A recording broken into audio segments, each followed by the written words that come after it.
Under the Pyramids by H.P. Lovecraft and Harry Houdini. Chapter 1.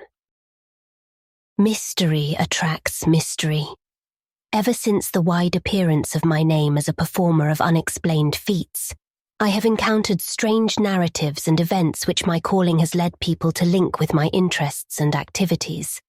Some of these have been trivial and irrelevant, some deeply dramatic and absorbing, some productive of weird and perilous experiences, and some involving me in extensive scientific and historical research.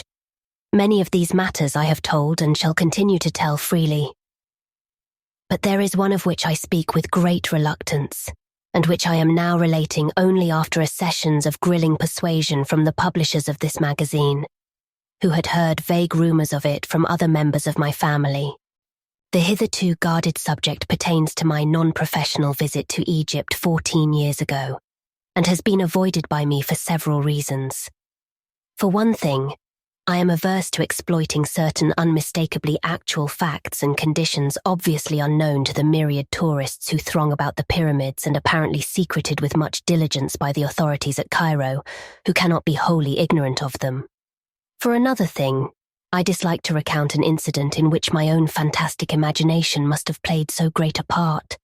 What I saw, or thought I saw, certainly did not take place, but is rather to be viewed as a result of my then recent readings in Egyptology, and of the speculations anent this theme which my environment naturally prompted. These imaginative stimuli, magnified by the excitement of an actual event terrible enough in itself, undoubtedly gave rise to the culminating horror of that grotesque night so long past. In January 1910, I had finished a professional engagement in England and signed a contract for a tour of Australian theatres.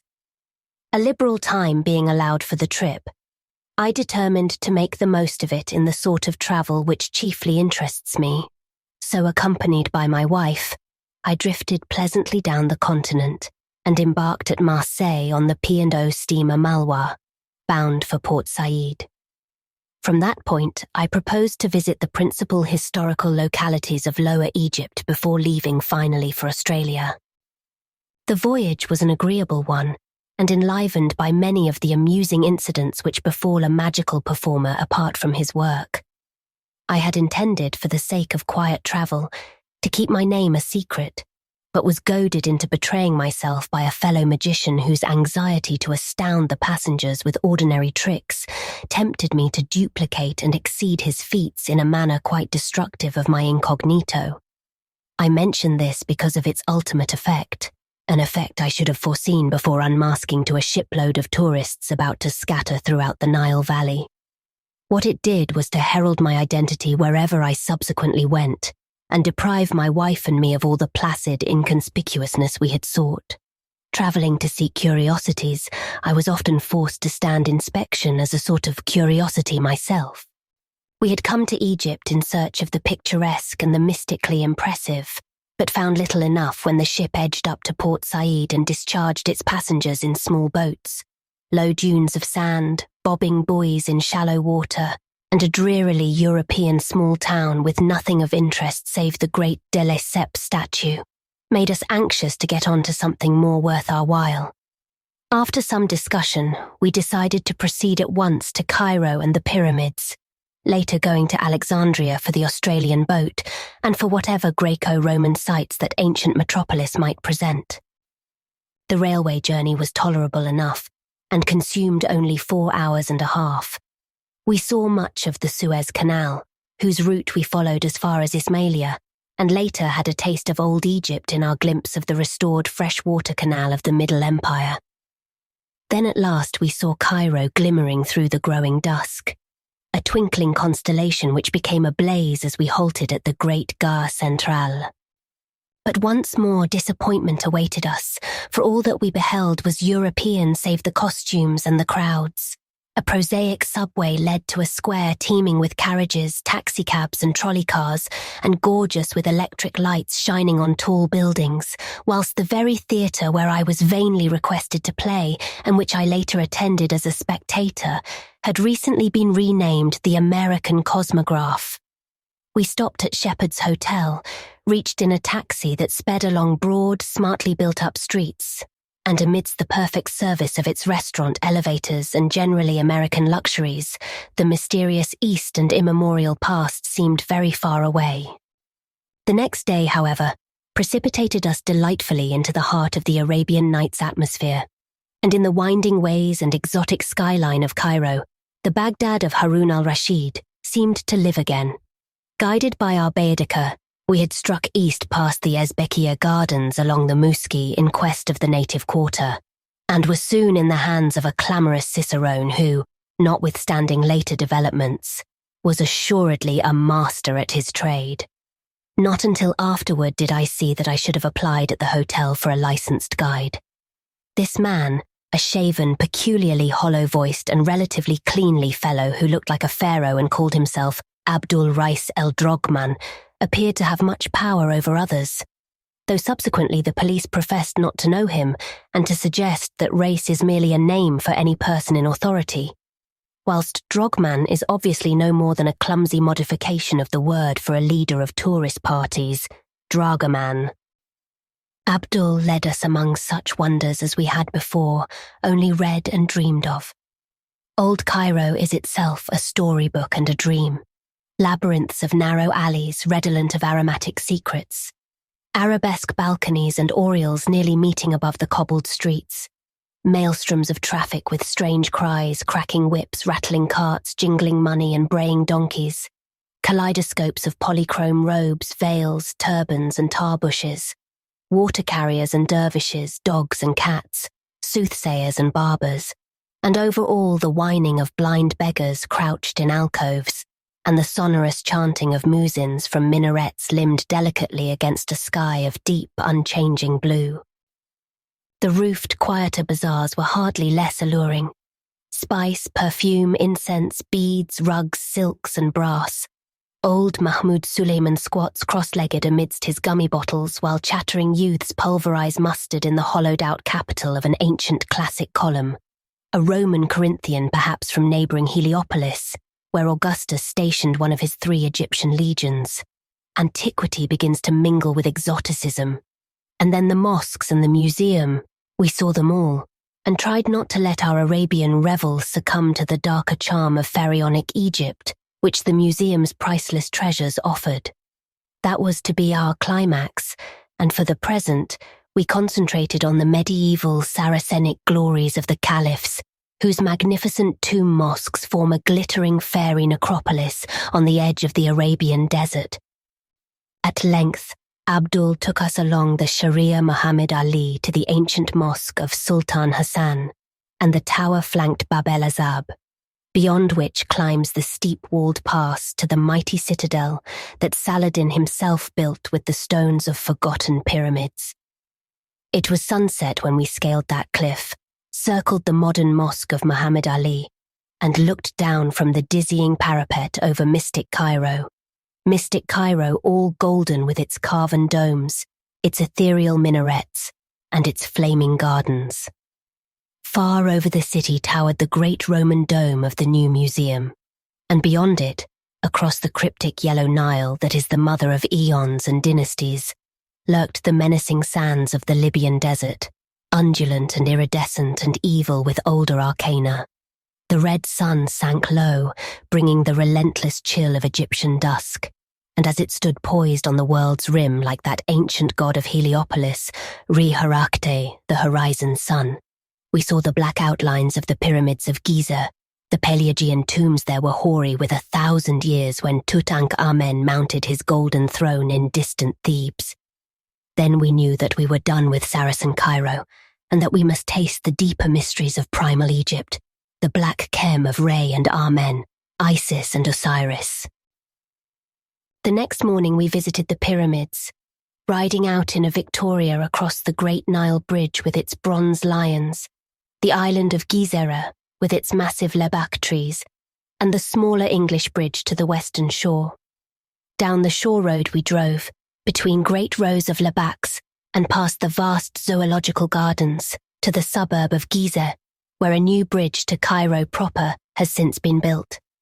Then, Turning inland along the Sharia El Haram, we crossed a region of glassy canals and shabby native villages till before us loomed the objects of our quest, cleaving the mists of dawn and forming inverted replicas in the roadside pools. 40 centuries, as Napoleon had told his campaigners there, indeed looked down upon us. The road now rose abruptly, till we finally reached our place of transfer between the trolley station and the Mina House Hotel. Abdul Reis, who capably purchased our pyramid tickets, seemed to have an understanding with the crowding, yelling Bedouins who inhabited a squalid mud village some distance away, and pestiferously assailed every traveller. For he kept them very decently at bay and secured an excellent pair of camels for us, himself mounting a donkey and assigning the leadership of our animals to a group of men and boys more expensive than useful. The area to be traversed was so small that camels were hardly needed, but we did not regret adding to our experience this troublesome form of desert navigation. The pyramids stand on a high rock plateau, this group forming next to the northernmost of the series of regal and aristocratic cemeteries built in the neighborhood of the extinct capital Memphis, which lay on the same side of the Nile, somewhat south of Gizeh, and which flourished between 3400 and 2000 BC. The greatest pyramid, which lies nearest the modern road, was built by King Cheops or Khufu about 2800 BC, and stands more than 450 feet in perpendicular height.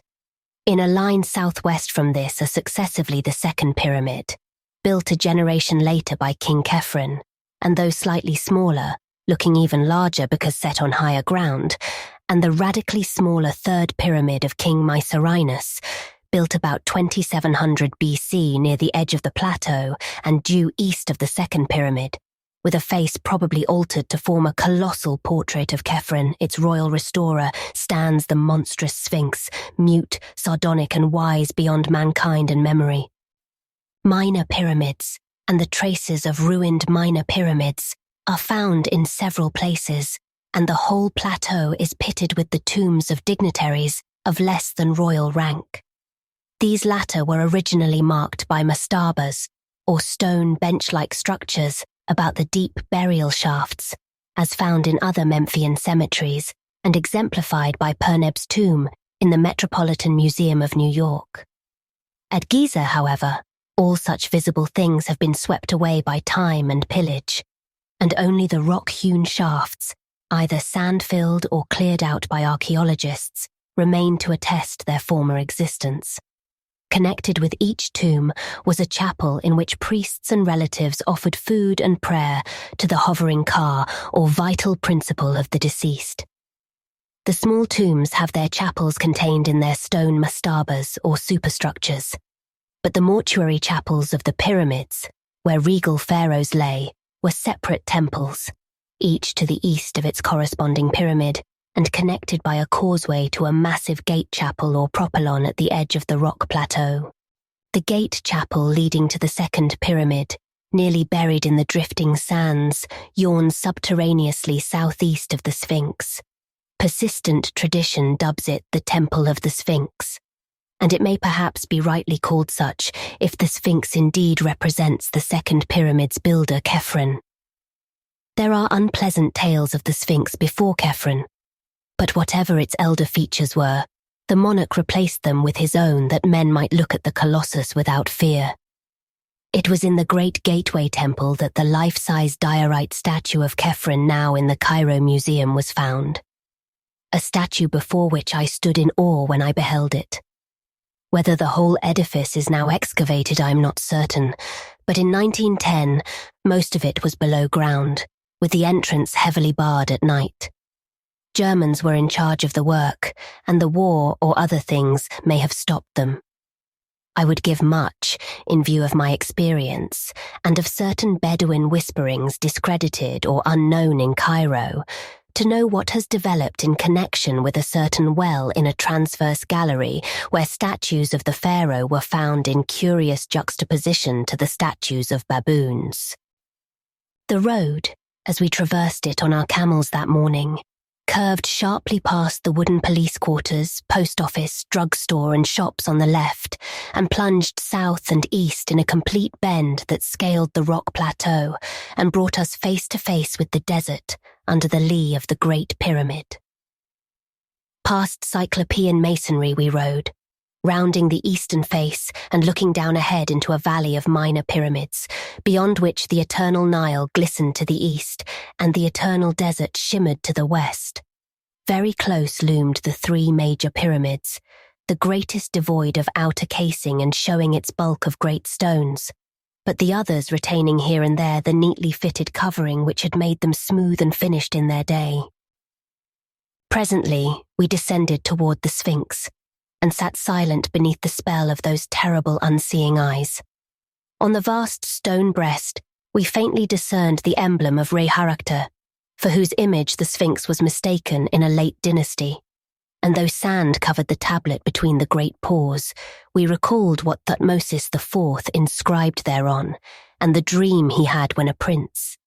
It was then that the smile of the Sphinx vaguely displeased us, and made us wonder about the legends of subterranean passages beneath the monstrous creature, leading down, down, to depths none might dare hint at.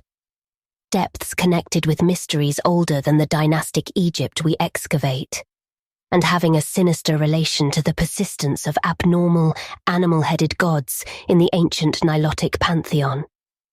Then, too, it was I asked myself an idle question whose hideous significance was not to appear for many an hour. Other tourists now began to overtake us, and we moved on to the sand-choked temple of the Sphinx, 50 yards to the southeast, which I have previously mentioned as the great gate of the causeway to the second pyramid's mortuary chapel on the plateau. Most of it was still underground, and although we dismounted and descended through a modern passageway to its alabaster corridor and pillared hall, I felt that Abdul and the local German attendant had not shown us all there was to see. After this, we made the conventional circuit of the pyramid plateau, examining the second pyramid and the peculiar ruins of its mortuary chapel to the east, the third pyramid and its miniature southern satellites and ruined eastern chapel, the rock tombs and the honeycombings of the 4th and 5th dynasties, and the famous Campbell's tomb, whose shadowy shaft sinks precipitously for 53 feet to a sinister sarcophagus, which one of our camel drivers divested of the cumbering sand after a vertiginous descent by rope. Cries now assailed us from the Great Pyramid, where Bedouins were besieging a party of tourists with offers of guidance to the top, or of displays of speed in the performance of solitary trips up and down. 7 minutes is said to be the record for such an ascent and descent, but many lusty sheikhs and sons of sheikhs assured us they could cut it to 5 if given the requisite impetus of liberal bakshish. They did not get this impetus, though we did let Abdul take us up, thus obtaining a view of unprecedented magnificence which included not only remote and glittering Cairo with its crowned citadel and background of gold-violet hills, but all the pyramids of the Memphian district as well, from Abu Roash on the north to the Dasha on the south. The Saqqara Step Pyramid, which marks the evolution of the low mastaba into the true pyramid, showed clearly and alluringly in the sandy distance. It is close to this transition monument that the famed tomb of Perneb was found, more than 400 miles north of the Theban rock valley where Tutankhamen sleeps. Again I was forced to silence through sheer awe. The prospect of such antiquity and the secrets each hoary monument seemed to hold and brood over filled me with a reverence and sense of immensity nothing else ever gave me. Fatigued by our climb, we omitted the arduous detail of entering the cramped interior passages of any of the pyramids, though we saw several of the hardiest tourists preparing for the suffocating crawl through Cheop's mightiest memorial. As we dismissed and overpaid our local bodyguard and drove back to Cairo with Abdul Race under the afternoon sun, we half regretted the omission we had made. Such fascinating things were whispered about lower pyramid passages not in the guidebooks, passages whose entrances had been hastily blocked up and concealed by certain uncommunicative archaeologists who had found and begun to explore them. Of course, this whispering was largely baseless on the face of it. But it was curious to reflect how persistently visitors were forbidden to enter the pyramids at night, or to visit the lowest burrows and crypt of the Great Pyramid.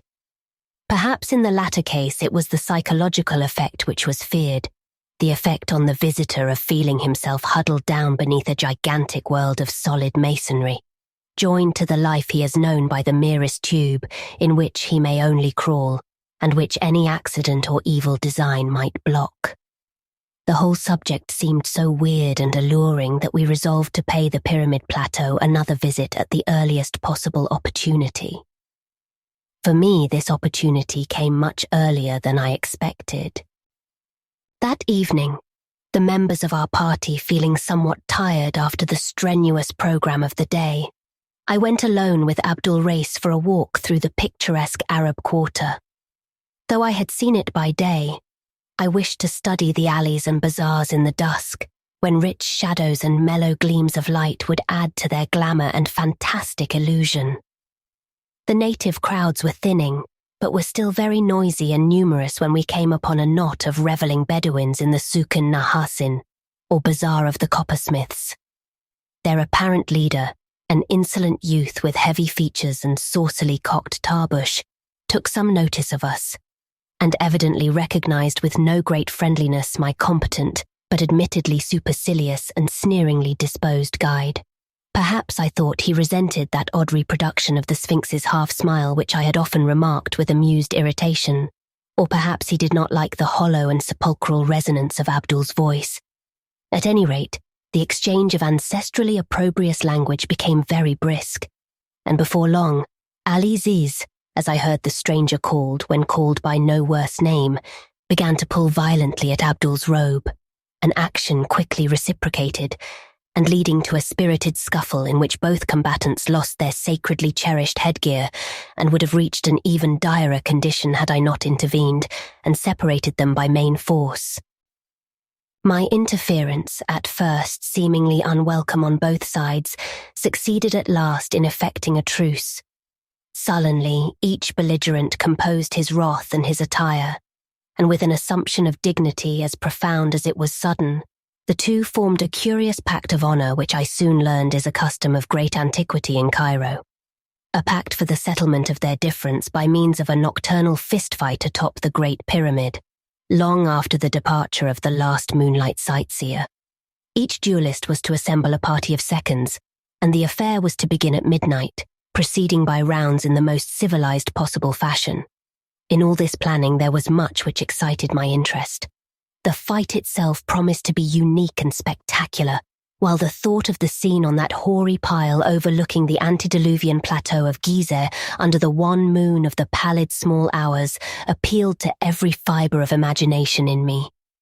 A request found Abdul exceedingly willing to admit me to his party of seconds, so that all the rest of the early evening I accompanied him to various dens in the most lawless regions of the town, mostly northeast of the Ezbekia, where he gathered one by one a select and formidable band of congenial cutthroats as his pugilistic background.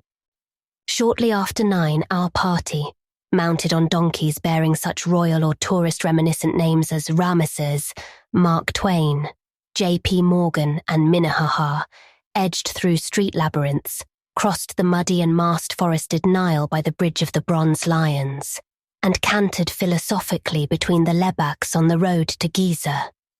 Slightly over 2 hours were consumed by the trip, toward the end of which we passed the last of the returning tourists, saluted the last inbound trolley car, and were alone with the night and the past and the spectral moon.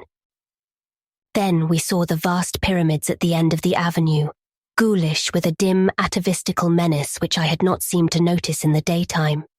Even the smallest of them held a hint of the ghastly, for was it not in this that they had buried Queen Nitocris alive in the 6th dynasty?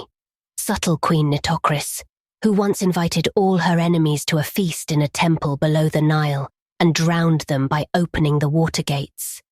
I recalled that the Arabs whisper things about Nitocris and shun the 3rd pyramid at certain phases of the moon. It must have been over her that Thomas More was brooding when he wrote a thing muttered about by Memphian boatmen. The subterranean nymph that dwells, Mid sunless gems and glories hid, the Lady of the Pyramid. Early as we were, Ali Ziz and his party were ahead of us, for we saw their donkeys outlined against the desert plateau at Kafr el-Haram, toward which squalid Arab settlement, close to the Sphinx, we had diverged instead of following the regular road to the manor house, where some of the sleepy, inefficient police might have observed and halted us.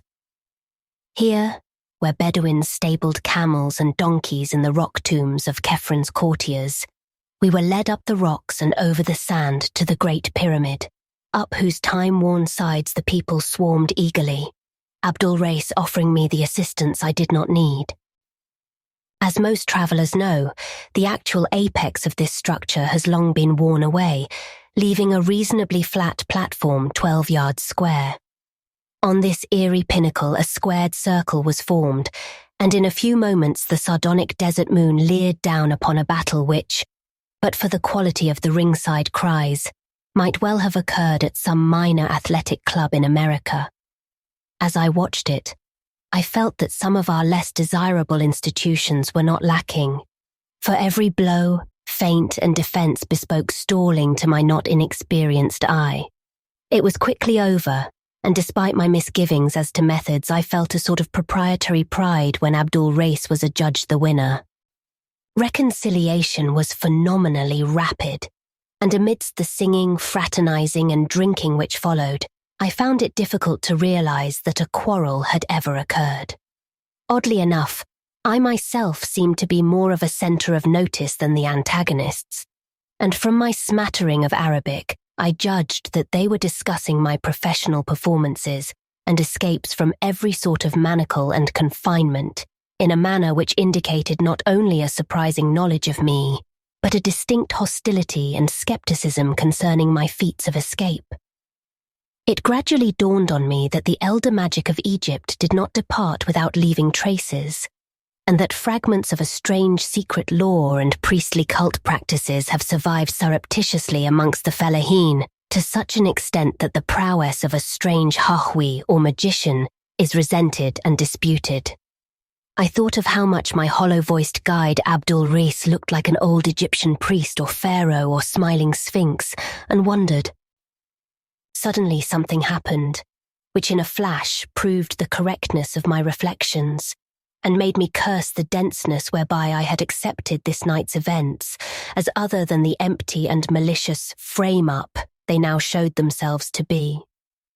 Without warning, and doubtless in answer to some subtle sign from Abdul, the entire band of Bedouins precipitated itself upon me, and having produced heavy ropes, soon had me bound as securely as I was ever bound in the course of my life, either on the stage or off.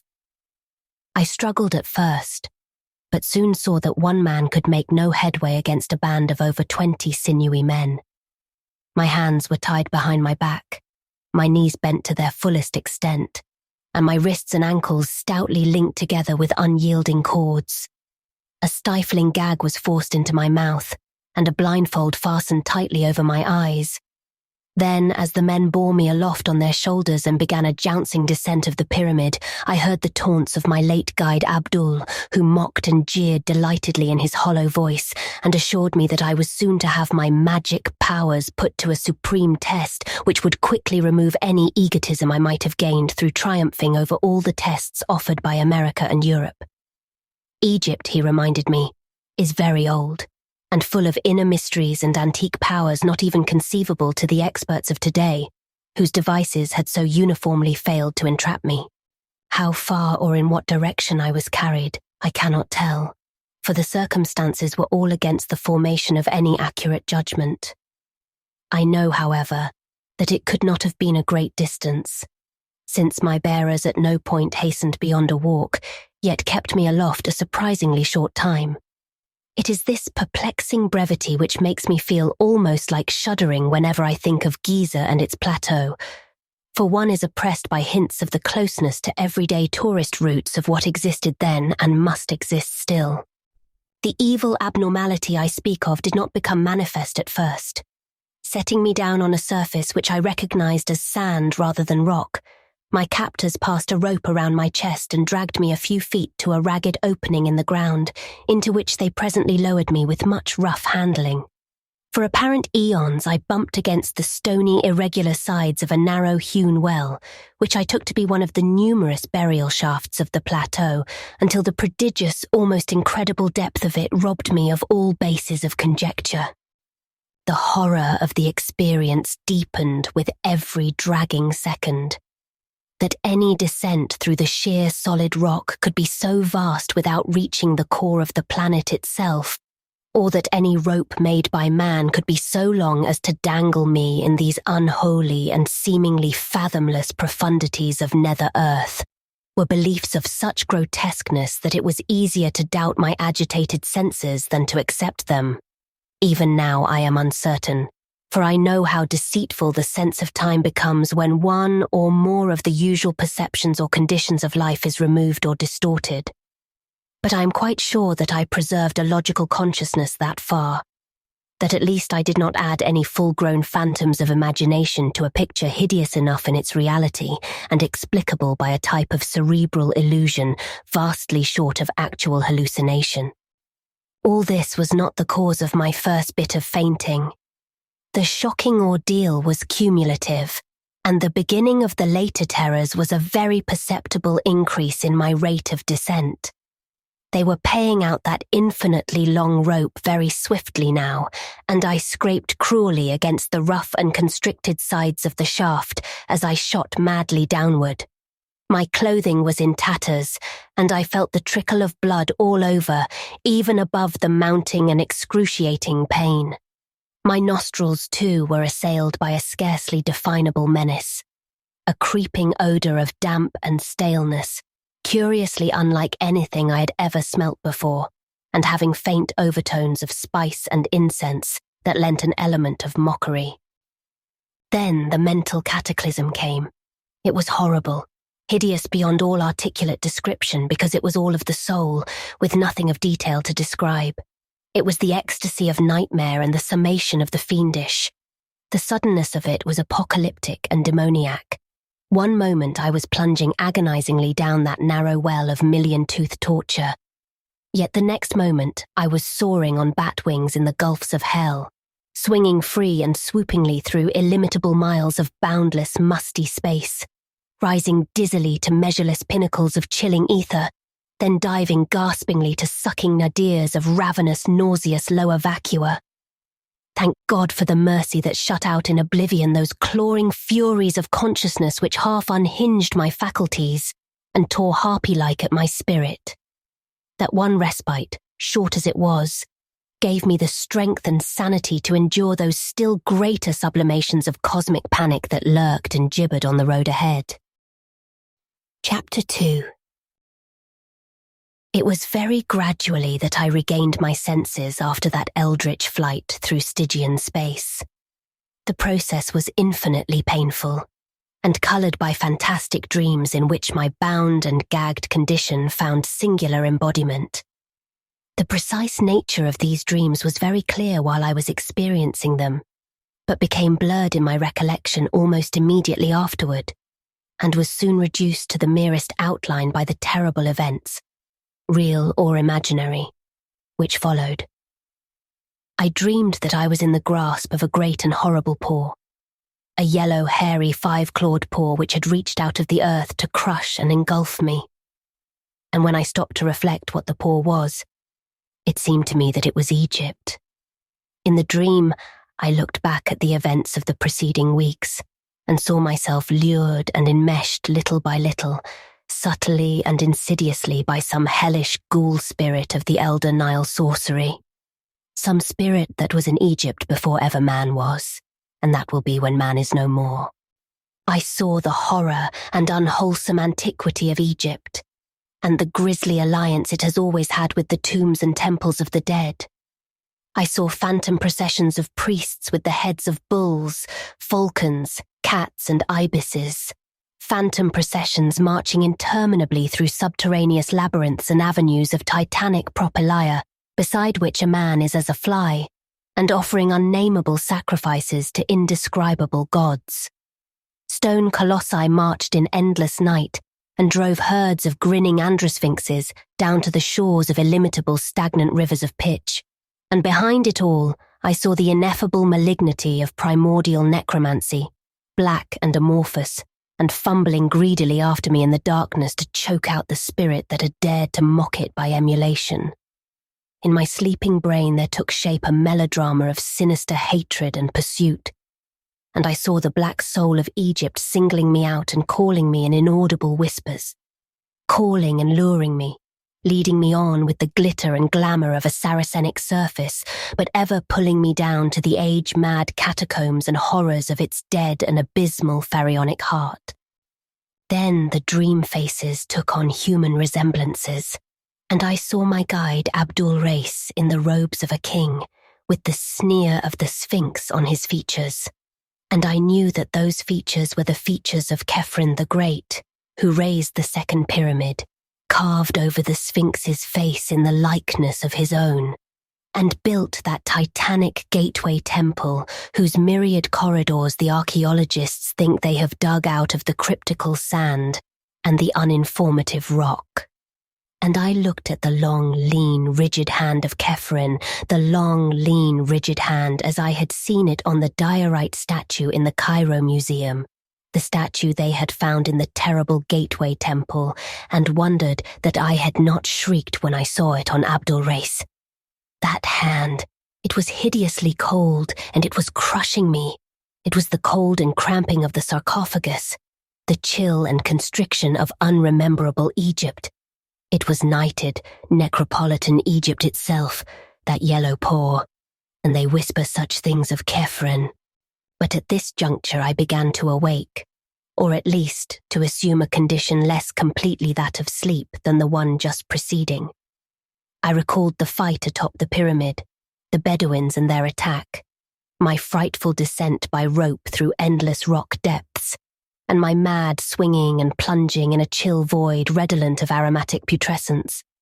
I perceived that I now lay on a damp rock floor and that my bonds were still biting into me with unloosened force. It was very cold, and I seemed to detect a faint current of noisome air sweeping across me. The cuts and bruises I had received from the jagged sides of the rock shaft were paining me woefully, their soreness enhanced to a stinging or burning acuteness by some pungent quality in the faint draught, and the mere act of rolling over was enough to set my whole frame throbbing with untold agony.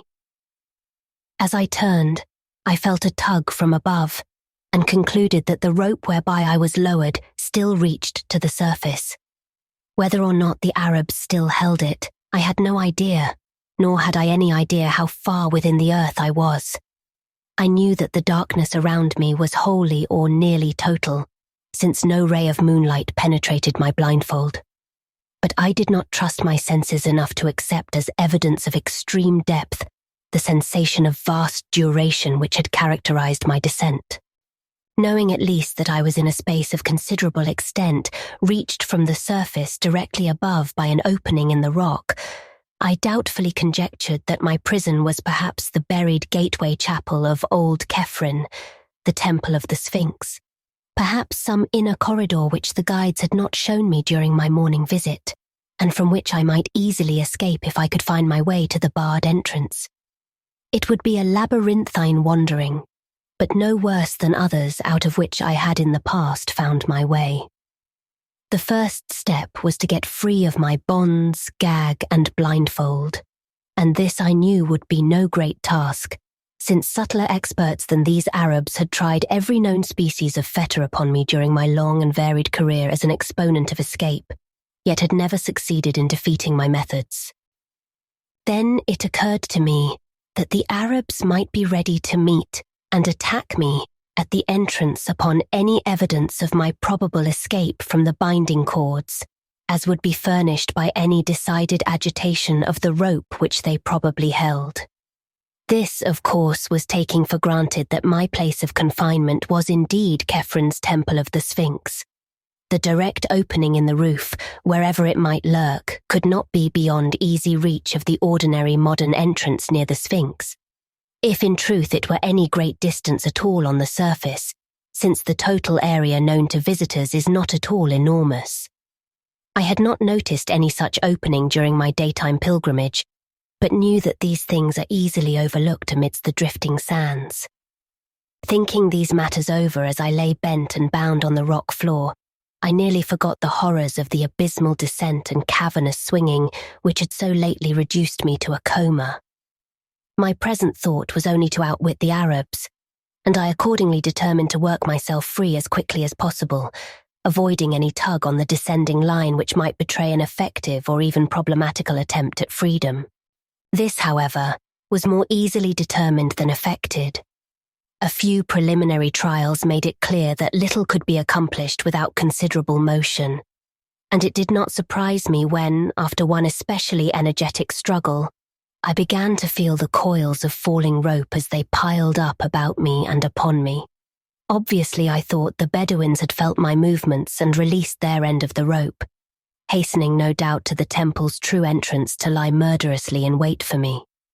The prospect was not pleasing, but I had faced worse in my time without flinching, and would not flinch now. At present, I must first of all free myself of bonds, then trust to ingenuity to escape from the temple unharmed.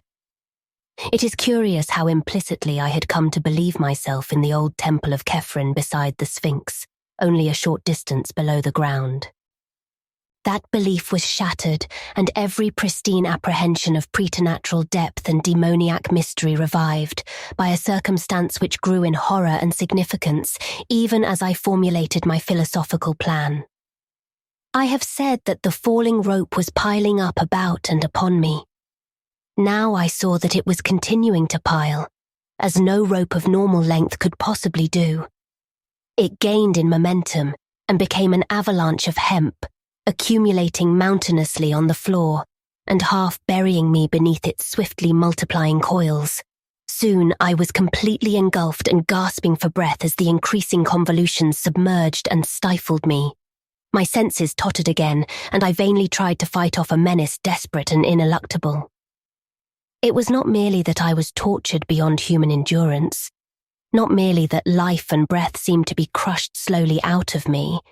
It was the knowledge of what those unnatural lengths of rope implied, and the consciousness of what unknown and incalculable gulfs of inner earth must at this moment be surrounding me. My endless descent and swinging flight through goblin space, then, must have been real. And even now I must be lying helpless in some nameless cavern world toward the core of the planet. Such a sudden confirmation of ultimate horror was insupportable, and a second time I lapsed into merciful oblivion.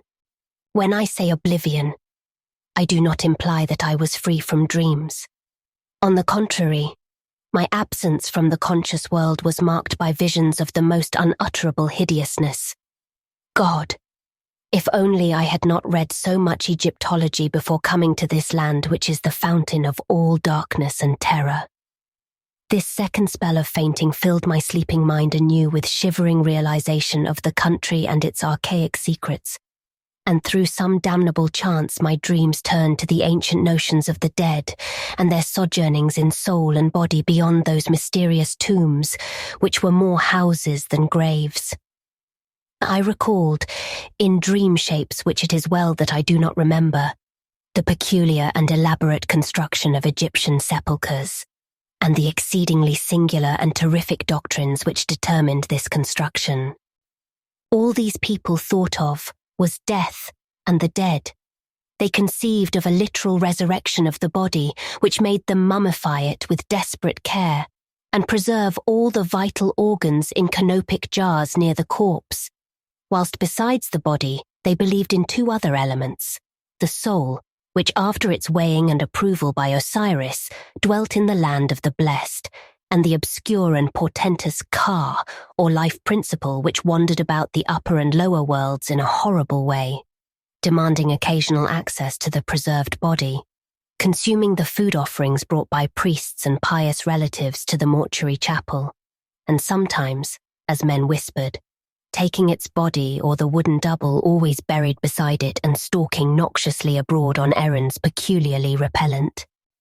For thousands of years those bodies rested gorgeously encased, and staring glassily upward when not visited by the Ka, awaiting the day when Osiris should restore both Ka and soul, and lead forth the stiff legions of the dead from the sunken houses of sleep. It was to have been a glorious rebirth. But not all souls were approved, nor were all tombs inviolate, so that certain grotesque mistakes and fiendish abnormalities were to be looked for. Even today some Arabs murmur of unsanctified convocations and unwholesome worship in forgotten nether abysses, which only winged invisible cars and soulless mummies may visit and return unscathed. Perhaps the most leeringly blood-congealing legends are those which relate to certain perverse products of decadent priestcraft. Composite mummies made by the artificial union of human trunks and limbs with the heads of animals in imitation of the elder gods. At all stages of history, the sacred animals were mummified, so that consecrated bulls, cats, ibises, crocodiles, and the like might return someday to greater glory. But only in the decadence did they mix the human and animal in the same mummy, only in the decadence, when they did not understand the rights and prerogatives of the Ka and the soul. What happened to those composite mummies is not told of, at least publicly, and it is certain that no Egyptologist ever found one.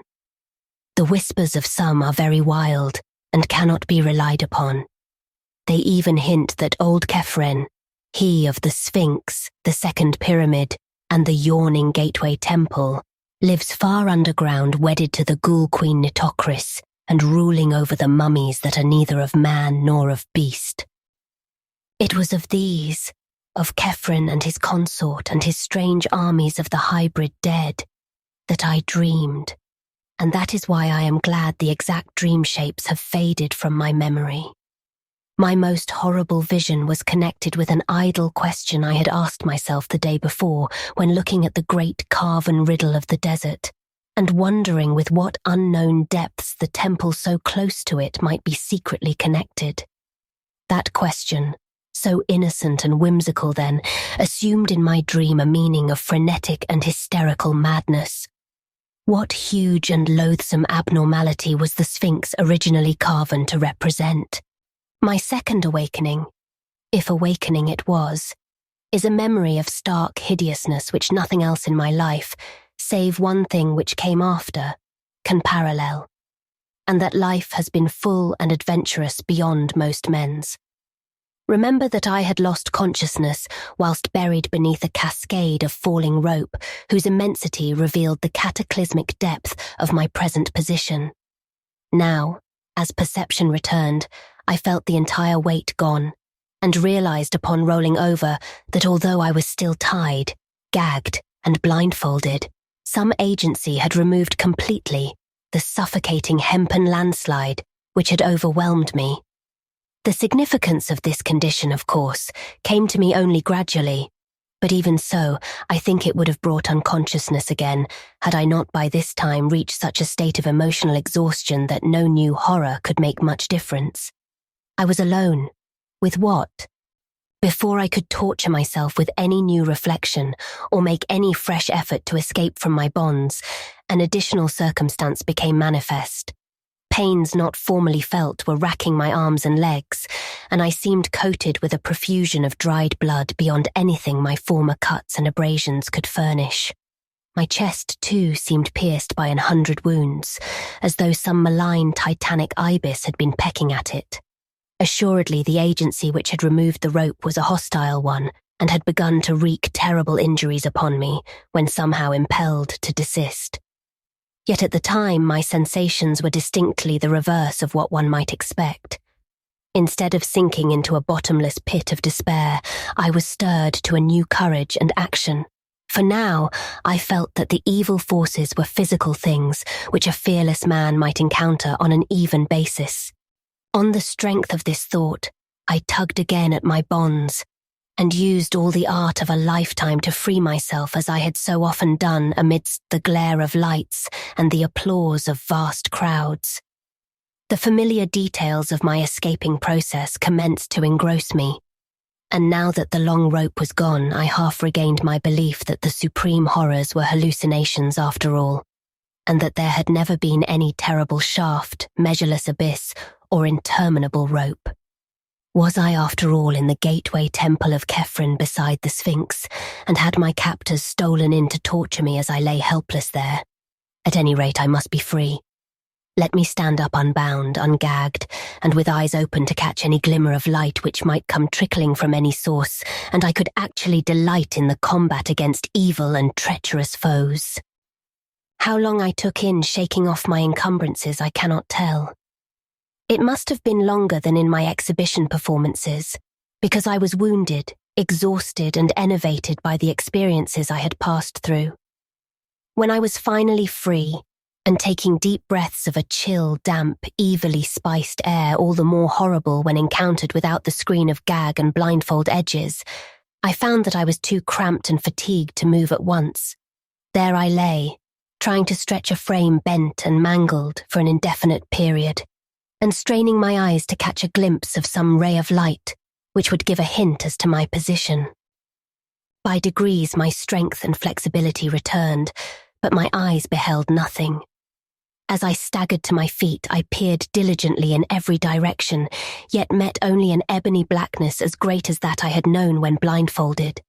I tried my legs, blood encrusted beneath my shredded trousers, and found that I could walk, yet could not decide in what direction to go.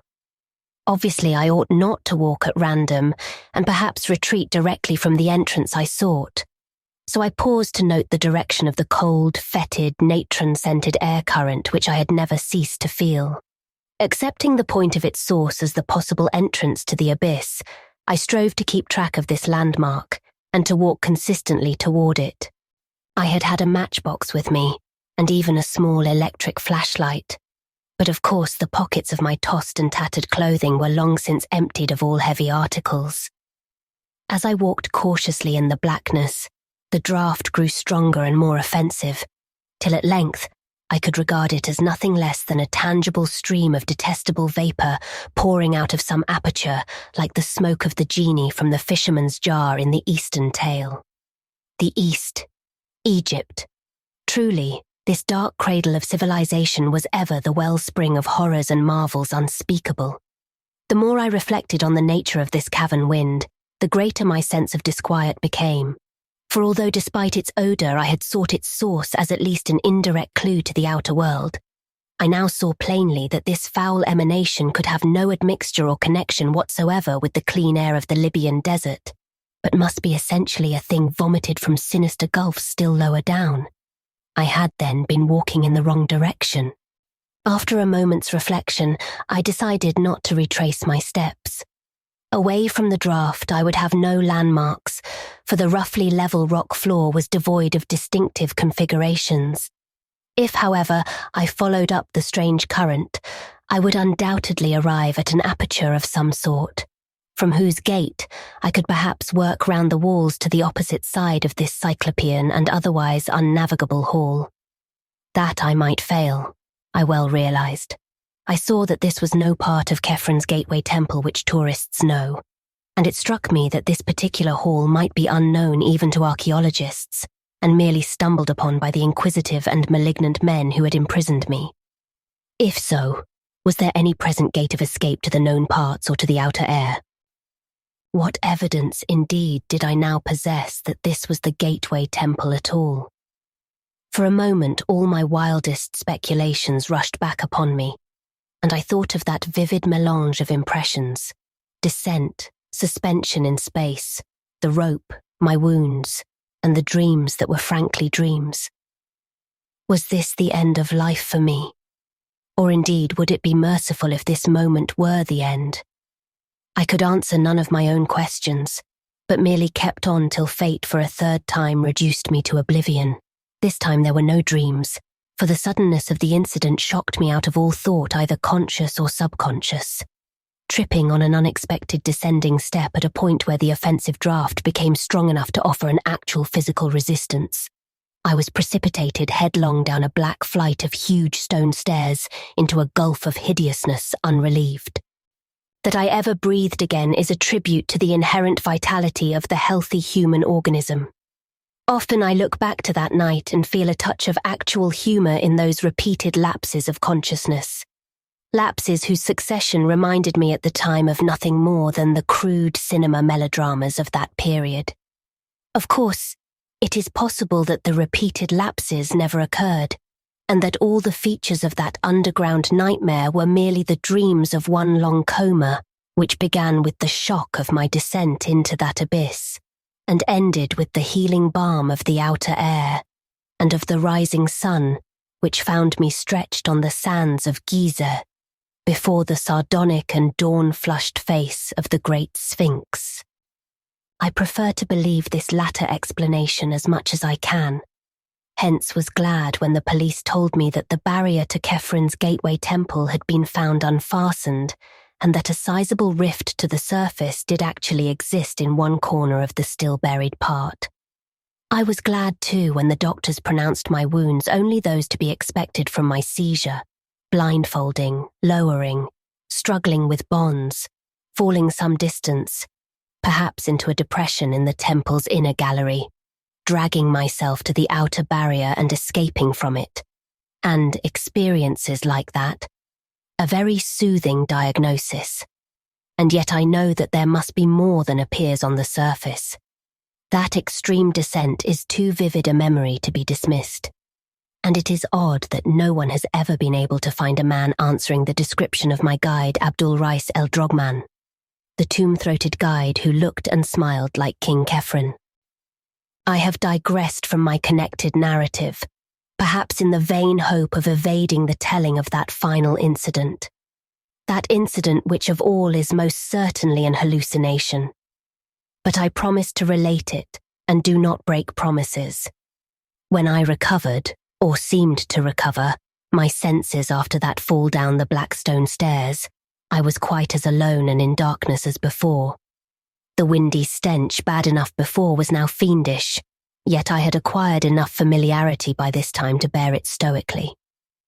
Dazedly I began to crawl away from the place whence the putrid wind came, and with my bleeding hands felt the colossal blocks of a mighty pavement. Once my head struck against a hard object, and when I felt of it I learned that it was the base of a column of unbelievable immensity, whose surface was covered with gigantic chiseled hieroglyphics, very perceptible to my touch. Crawling on, I encountered other Titan columns at incomprehensible distances apart.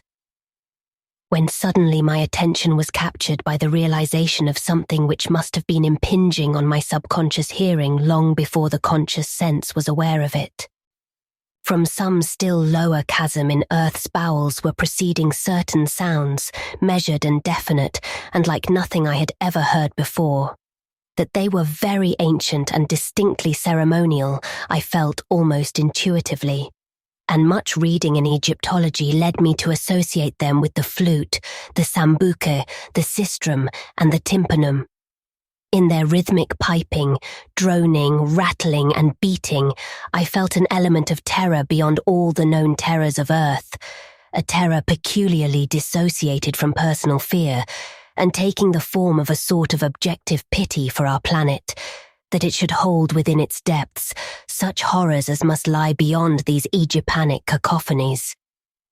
The sounds increased in volume, and I felt that they were approaching.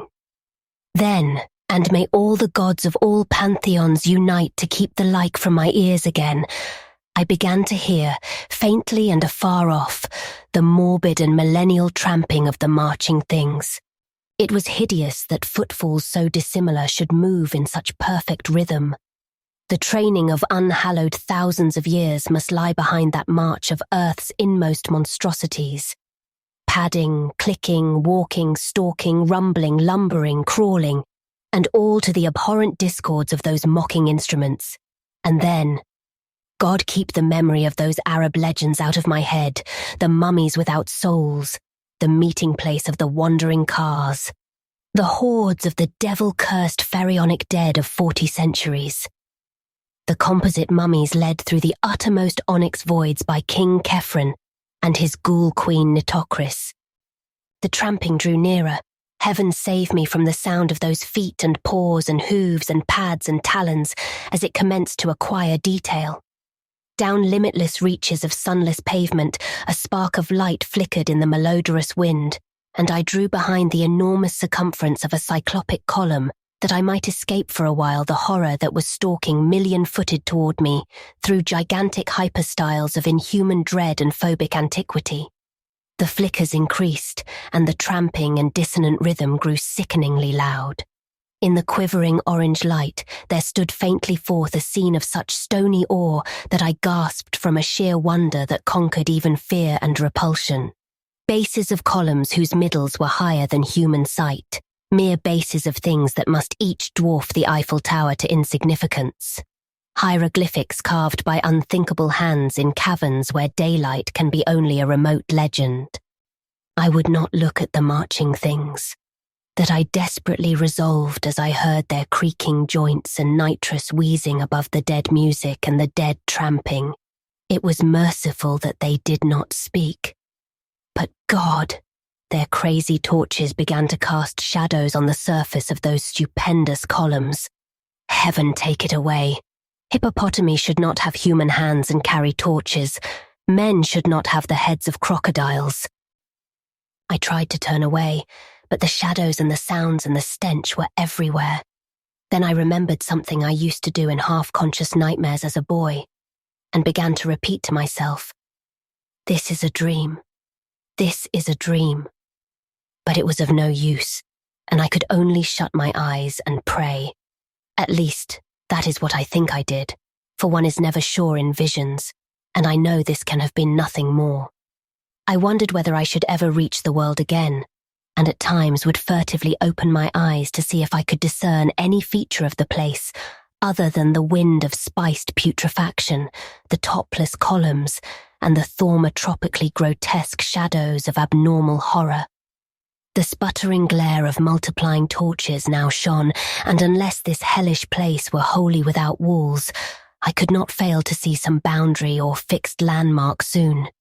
But I had to shut my eyes again when I realized how many of the things were assembling, and when I glimpsed a certain object walking solemnly and steadily without any body above the waist.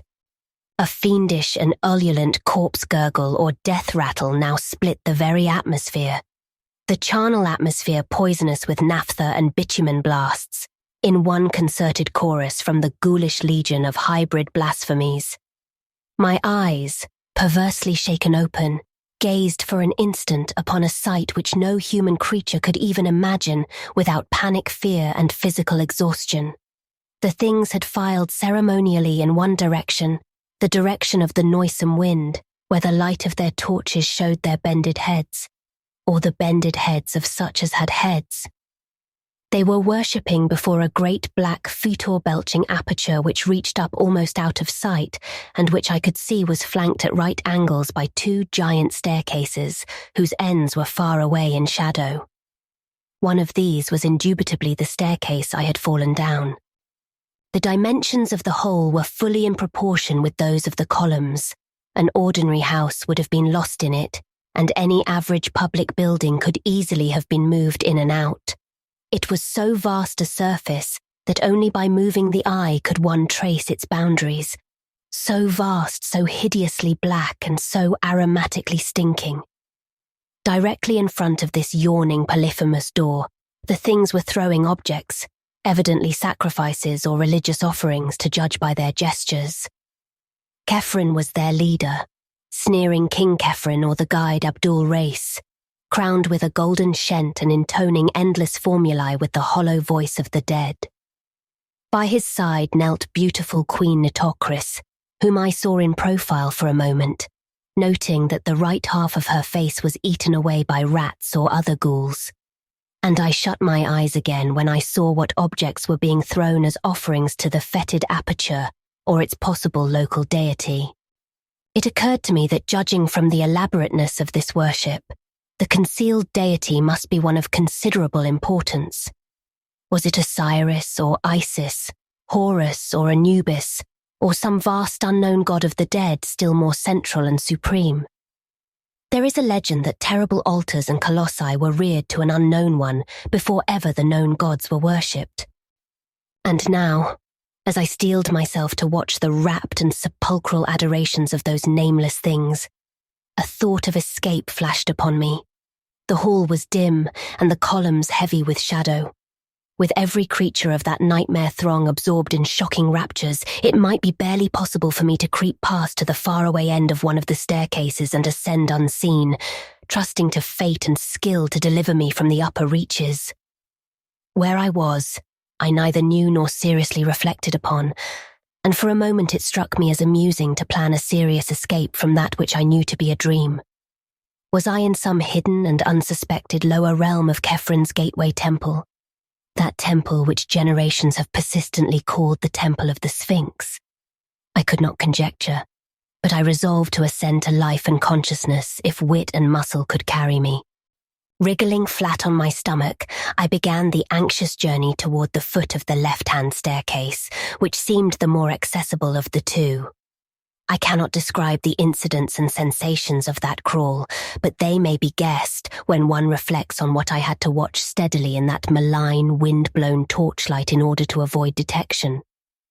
The bottom of the staircase was, as I have said, far away in shadow, as it had to be to rise without a bend to the dizzy parapeted landing above the Titanic aperture. This placed the last stages of my crawl at some distance from the noisome herd, though the spectacle chilled me even when quite remote at my right. At length, I succeeded in reaching the steps and began to climb, keeping close to the wall, on which I observed decorations of the most hideous sort, and relying for safety on the absorbed, ecstatic interest with which the monstrosities watched the foul-breezed aperture and the impious objects of nourishment they had flung on the pavement before it. Though the staircase was huge and steep, fashioned of vast porphyry blocks, as if for the feet of a giant, the ascent seemed virtually interminable. Dread of discovery and the pain which renewed exercise had brought to my wounds combined to make that upward crawl a thing of agonizing memory. I had intended on reaching the landing to climb immediately onward along whatever upper staircase might mount from there, stopping for no last look at the carrion abominations that poured and genuflected some 70 or 80 feet below. Yet a sudden repetition of that thunderous corpse gurgle and death rattle chorus, coming as I had nearly gained the top of the flight, and showing by its ceremonial rhythm that it was not an alarm of my discovery, caused me to pause and peer cautiously over the parapet. The monstrosities were hailing something which had poked itself out of the nauseous aperture to seize the hellish fare proffered it. It was something quite ponderous, even as seen from my height, something yellowish and hairy, and endowed with a sort of nervous motion. It was as large, perhaps, as a good-sized hippopotamus, but very curiously shaped. It seemed to have no neck, but 5 separate shaggy heads springing in a row from a roughly cylindrical trunk. The first very small, the second good-sized, the third and fourth equal and largest of all, and the fifth rather small, though not so small as the first. Out of these heads darted curious rigid tentacles which seized ravenously on the excessively great quantities of unmentionable food placed before the aperture. Once in a while the thing would leap up, and occasionally it would retreat into its den in a very odd manner. Its locomotion was so inexplicable that I stared in fascination, wishing it would emerge further from the cavernous lair beneath me. Then it did emerge. It did emerge, and at the sight I turned and fled into the darkness up the higher staircase that rose behind me, fled unknowingly up incredible steps and ladders and inclined planes to which no human sight or logic guided me, and which I must ever relegate to the world of dreams for want of any confirmation. It must have been dream, or the dawn would never have found me breathing on the sands of Gizeh before the sardonic dawn-flushed face of the Great Sphinx. The Great Sphinx! God! That idle question I asked myself on that sun-blessed morning before. What huge and loathsome abnormality was the Sphinx originally carven to represent? Accursed is the sight, be it in dream or not, that revealed to me the supreme horror, the unknown god of the dead, which licks its colossal chops in the unsuspected abyss, fed hideous morsels by soulless absurdities that should not exist. The five-headed monster that emerged, that five-headed monster as large as a hippopotamus. The five-headed monster, and that of which it is the merest forepaw. But I survived, and I know it was only a dream.